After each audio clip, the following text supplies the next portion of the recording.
시청자 여러분, 안녕하십니까? 동나이성 한국어로 뉴스입니다. 정부 사무실은 공급 사슬에서 전염병 예방 및 통제 강화에 대한 무력담무 총리의 지시를 담은 공식 서한 5312호를 발행했습니다.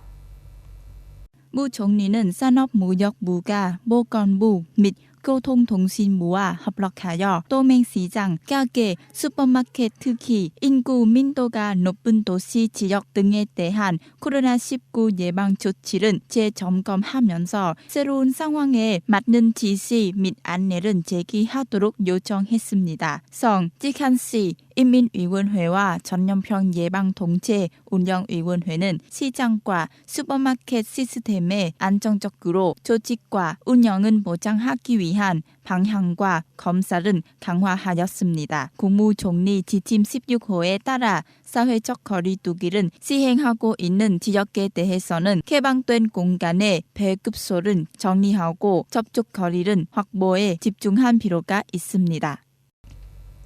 세관 정국에 따르면 2021년 7월에 베트남 상품의 총 수출입 가치는 535억 달러로 추산되었습니다. 일반적으로 올해 첫 7개월 총 수출액은 1,845억 3천만 달러로 지난해 같은 기간보다 24.8%로 증가했습니다.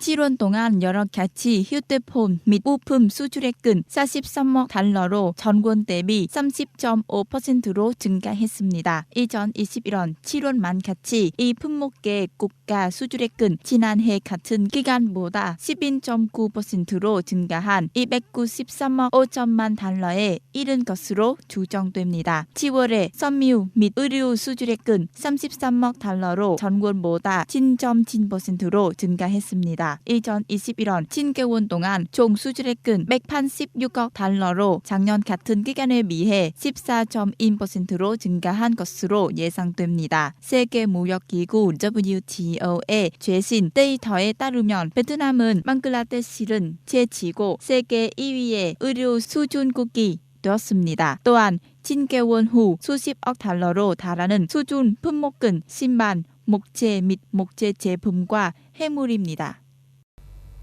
재무부는 정부가 계속 국내 자동차 부품에 대한 세금은 우선적으로 수입하자는 제안에 동의했지만 기업의 최소 생산량은 없애자는 제안은 거부했습니다.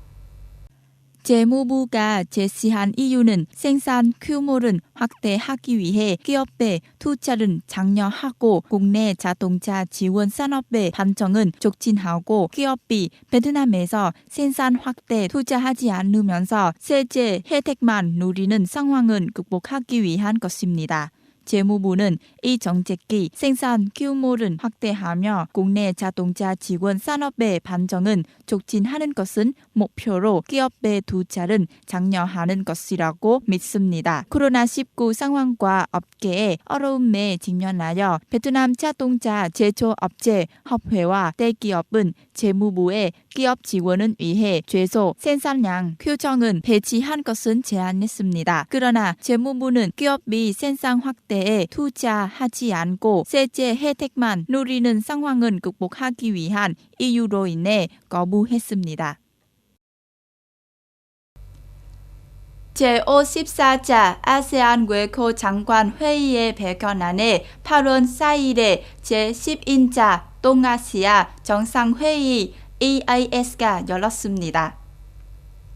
회의에서 아세안 국가 외무장관, 아세안 사무총장, 미국, 중국, 일본, 한국, 호주, 뉴질랜드, 인도, 러시아 등 EAS 파트너 외교장관이 참석했습니다. 회의에서 파트너들은 아세안과 관계의 중요성은 확인하고 지역에서 아세안의 중심 역할은 단건 옹호하고 통합합니다. 협력 방향과 관련하여 당사자들은 코로나19의 효과적인 통제를 위한 조정은 계속 우선시하면서 대역병으로 인한 영향은 극복하고 지속 가능한 목구 노력은 촉진하기 위해 서로를 지원하기로 확인했습니다. 당사자들은 또한 동해른 평화, 오정 협력해 바다로 건성하기 위해 항법과 항공의 평화, 안정, 안보, 안정을 보장하기 위한 조정은 강조했습니다.